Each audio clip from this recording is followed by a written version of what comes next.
மற்ற ஒன்றிய அரசு அதை அங்கே சொல்கிற போது அவர் சொல்லியிருக்காரு. அது சபாநாயகருடைய கருத்து அதை சொல்லியிருக்கிறாரே தவிர அது வேற ஒன்றும் கிடையாது. இப்போ அவர் சபாநாயகரே சொல்லியிருக்கார். அது அவை குறிப்பிலிருந்து நீக்கப்பட்டிருக்கிறதாக சபாநாயகரே சொல்லிட்டார். அதான் அந்த பிரச்சனைக்கு முற்றுப்புள்ளி வச்சு இவர் வாசிக்கவே இல்லை. அவர் 2 நிமிஷம் வாசிச்சாரு, இவர் வாசிக்கவே இல்லை. அதைத்தான் சொல்றேன், தென் மாநில ஆளுநர்களுடைய திருவிளையாடல்கள் அப்படின்னு சொன்னல முதல்ல. அதுதான் அதாவது ஒன்றிய அரசுக்கு எதிரான அரசுகள் ஆட்சி புரிகின்ற மாநிலங்கள் அவை இந்த மாதிரி ஆளுநர்களாலே குறிவைத்து இன்றைக்கு அசிங்கப்படுத்தப்படுகிற சூழ்நிலையை உருவாக்கினாலும் மக்கள் எங்களை அசிங்கப்பட விடமாட்டார்கள். எங்களை யார் அசிங்கப்படுத்த நினைக்கிறார்களோ அவர்களை மக்கள் அசிங்கப்படுத்துவார். தொடர் நிகழ்வா இருக்கனால அடுத்த கட்டமாக ஆளுநர் உரைகளை இல்லாமல் தெலுங்கானா போல தெலுங்கானா அரசு செய்தது போல முன்பு தெலுங்கானா அரசு ஆளுநர் உரை இல்லாமல் செய்தது. ஆனால் மாண்புமிகு தமிழ்நாடு முதலமைச்சர் அவர்கள் நாம் ஆளுநருக்கு மரியாதை கொடுத்து அந்த உரையோடு துவங்க வேண்டும், ஜனநாயகத்தில் நாம் நம்பிக்கை உள்ளவர்கள், எனவே அதை துவங்க வேண்டும் என்று நம்முடைய முதலமைச்சர் சொன்னதன் அடிப்படையிலே தான் ஆளுநர் உரையோடு துவங்கப்பட்டது.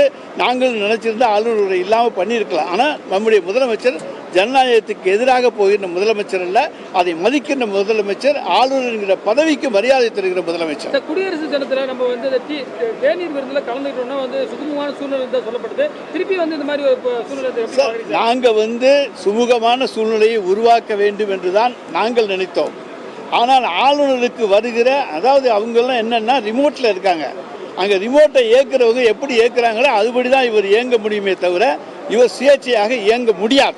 உச்சநீதிமன்றம் எங்க ஆட்சியில் இந்த மாதிரி பிரச்சனை கிடையாது அப்படின்ற தெளிவு எடப்பாடி அவர்கள் எங்க ஆட்சியில் இந்த மாதிரி கவர்னர் எந்த பிரச்சனை பண்ணல. அவங்க ஆட்சியில் 108 தரம் புரட்சி தலைவி அம்மா அது இது எல்லாமே வாதிச்சாங்கல்ல, அதையெல்லாம் ஆளுநர் வாதிச்சார்.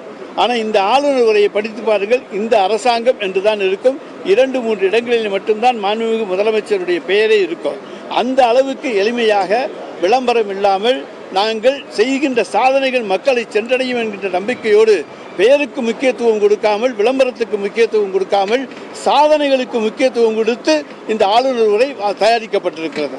மற்ற அதே போல 108 தரம் இது பண்ணிக்கிட்டுலாம் சொல்லலை, நாங்கள் பேர்களே சொல்லலை. ஆனால் அப்படி இருக்கிற போது இந்த அறிக்கையை அவருக்கு வாசிக்க மனமில்லை. உச்சநீதிமன்றம் ஆளுநர் அவர்கள் முதலமைச்சரை அழைத்து பேசி ஒரு ஒத்திசைவை ஏற்படுத்தி இந்த மாதிரி முரண்களை வருவதை தவிர்க்கணும்னு சொல்லி ஆலோசனை வழங்கிச்சு. அதுக்கப்புறம் ஒரு சந்திப்பு ஏற்பட்டு இப்போ இந்த நிகழ்வை பார்த்த பிறகு உச்சநீதிமன்றம் என்ன முடிவுக்கு வரும்னு நீங்களே பார்த்துக்கோங்க.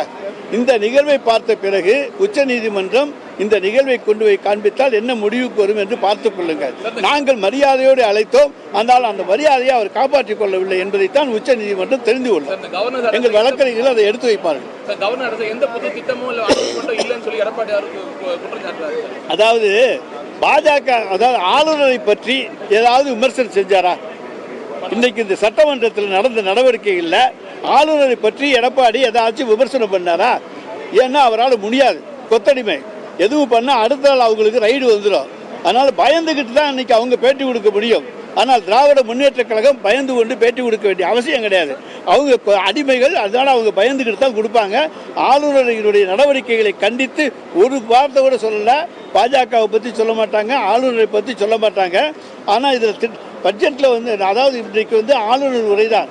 இதில் நாங்கள் என்ன செஞ்சுருக்கோம்னு சொல்லியிருக்கோம். அடுத்த வாரம் பட்ஜெட் வருது, அதுலேயும் நாங்கள் சொல்லலாம் என்ன செய்ய போகிறோம் என்பதை எங்களாலே சொல்ல முடியும். நாங்கள் அதிகமாக செய்திருக்கிறோம் என்பதை ஆளுநர் உரையிலே தானே எடுத்து சொல்ல முடியும்.